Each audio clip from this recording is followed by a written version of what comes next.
Words matter. What we say matters.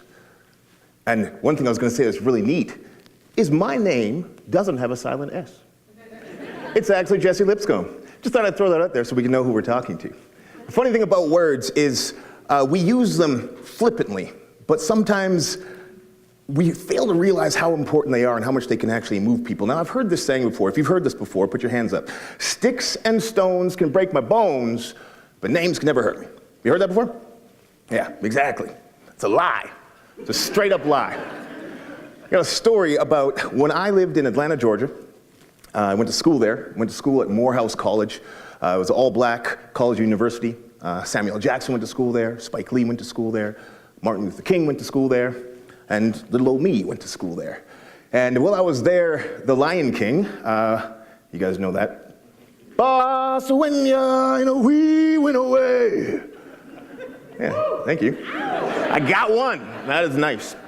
They were coming into town to do an audition. And my friends knew that I love singing and I love musicals. They said, hey, Jessie, why don't you come on down and do this audition? It's an open call. Anybody can come. You just got to have a monologue and you have to have a song. And so as an actor, I felt pretty comfortable with the monologue. And I listened to the radio, so I had a couple Usher songs ready to go in my mind.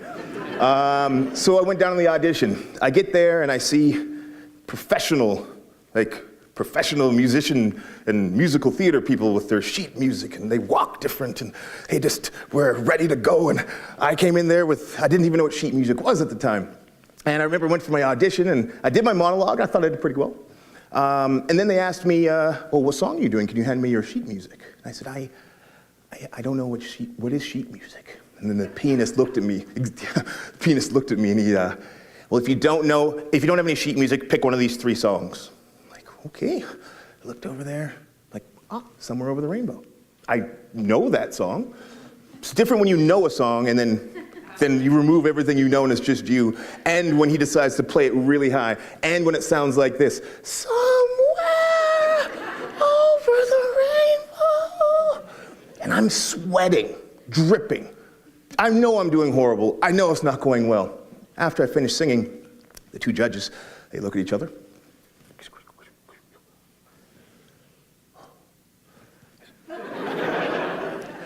Oh, Jessie, your monologue. Great work, great work. We think you're a phenomenal actor, and definitely keep that up.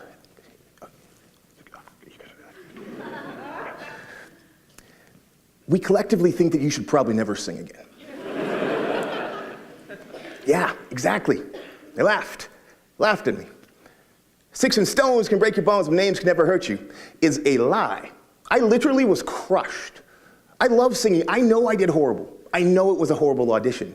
But there was 2 people in a power position that could have given me some constructive criticism, but flippantly just threw out a little joke, which everybody laughed at and I giggled at as well, and walked out of there and literally stopped singing for 5 years. I didn't sing again, and it was my joy. It is the thing that I do that makes me feel the happiest ever. And I just stopped doing it. One person can say one comment and change my trajectory of life, and they didn't even have an idea. Now, luckily, later on, I was able to overcome that fear, and it's great, and I do sing now, and I sing professionally, and I got to tour and had some fun with it, but that doesn't happen to everybody. And this kind of fast forwards a little bit to end of August 2016, when I was filming a commercial for downtown Edmonton. I was filming a PSA about how wonderful our city was, and along comes a car, pulls up beside me. I roll down their window, and what I'm about to say right now is something that I've never said in probably over a decade. I opt not to say certain words, but sometimes it's important to have the jarring effect in order for you to understand how important words are and how much they matter. I'm doing the thing that I love the most. I'm acting and I'm working in my city and I'm happy about it. And a car pulls up and it screams, "The niggers are coming! The niggers are coming!"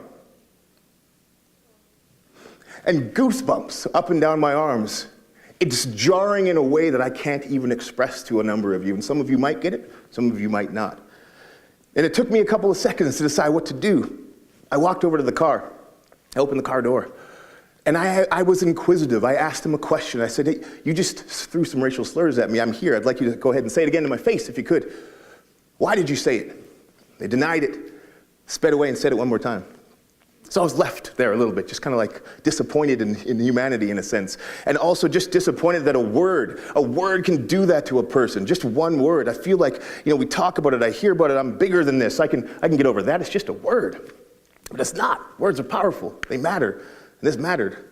And so I wanted to have a conversation about it. And my wife and I decided, after we slept on it, that we'd share the video. And by chance, we caught it on video because I was shooting a commercial at the time.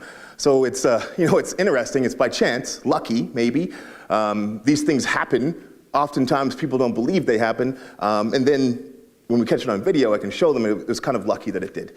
I mean, looking back, it's really lucky that it did. I'm happy that it did because it's opened up a giant conversation that started on that day when we decided to share this video. We shared it.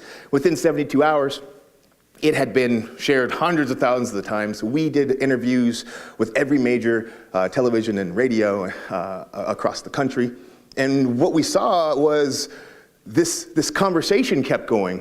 Started as a hashtag, then it was a real conversation, then it became a platform. And it became a platform that started to give people whose voices weren't heard before a chance to be heard. They could share their stories through us, and we could spread them again. People whose stories weren't believed were now able to be believed. It became a place where people could go to that wanted to be an ally and wanted to support a place where they could support, and we could give them the tools to do so. Make It Awkward is special because it's for everybody.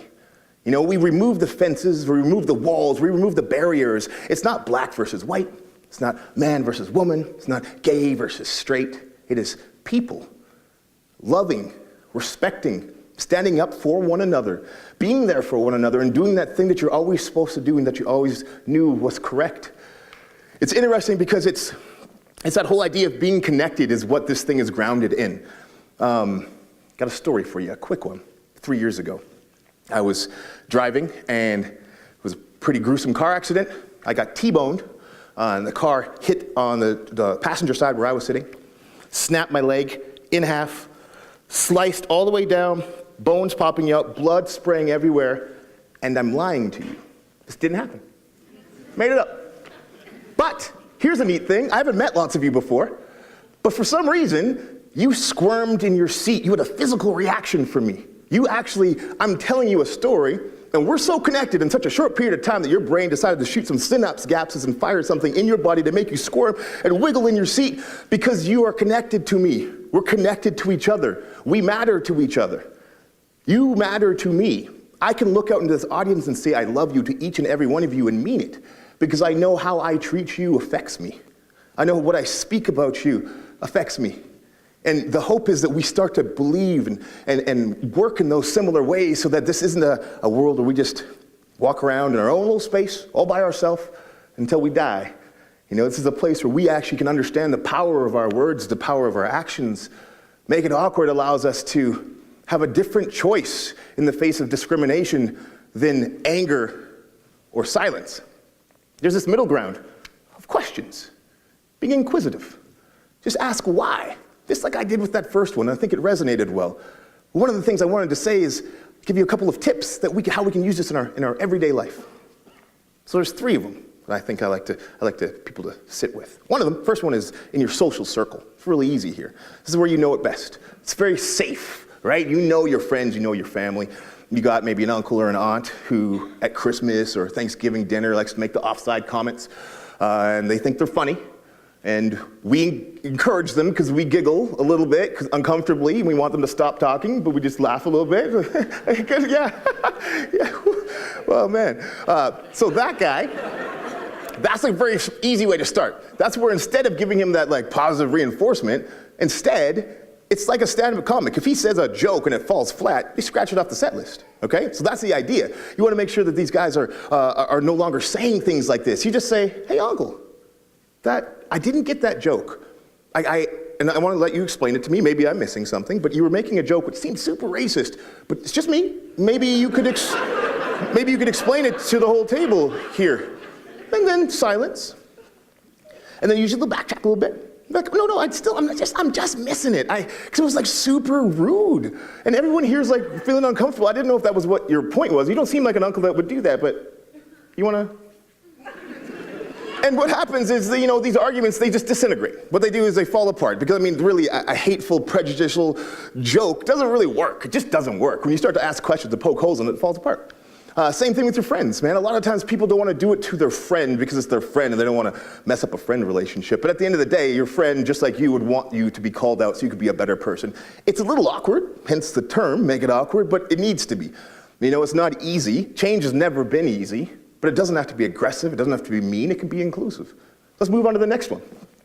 Making it awkward in public. This is, I think, a really important one because a lot of people are like, Jesse, I couldn't go up to the, by the way, if anyone saw the video, that's not what you should do. You shouldn't walk up to someone's car, open the door, and have a conversation with them. It just happened. It happened. I didn't think about it. That's not an example of make it awkward, but it did. It was the catalyst, so for whatever reason, yes. But what you should do is it's got to take your own safety into consideration, obviously, all right? So I might go up to somebody, let's say on the subway, I can't see you, so if I'm pointing at you, it's not really you because I don't know who you are. But hey, you were talking to that girl over there. I don't know if you guys know each other, but you're being super sexist, and everybody on the subway's feeling really uncomfortable right now, and I could tell because they just put their head down looking at their phones, and it's really weird. I'm wondering why you're doing that to her and why you thought it was funny. Oh. No, okay, all right. So I might do that because, I'm 6'4", 260. But maybe, but maybe someone else doesn't feel that same level of physical safety. Instead, why don't we make sure that victim doesn't feel alone anymore, right? So let's say that same thing's happening. Go up to the victim and just ignore that guy. Hey, don't worry about him. You're not alone. We're actually all here with you. Let him be alienated and feel awkward. But the idea is we're not alone. We're connected. And what we normally do is we put our head down and we pretend, right?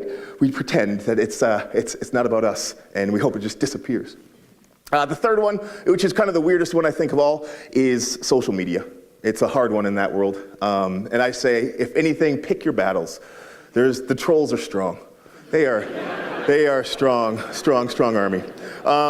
Anyways, those are the 3 big tips. The last thing I want to say before I go, my Aunt Danny and Uncle Brett taught me this one thing. They said, just be responsible for your 1 meter of love, peace, and respect everywhere you go, right? Don't try and change the whole world. Just take care of this space. And if all of us just took care of this little space right here, everywhere we go, the world just becomes increasingly more amazing, more beautiful, more loving, with just little pebbles, just ripples turn into giant waves.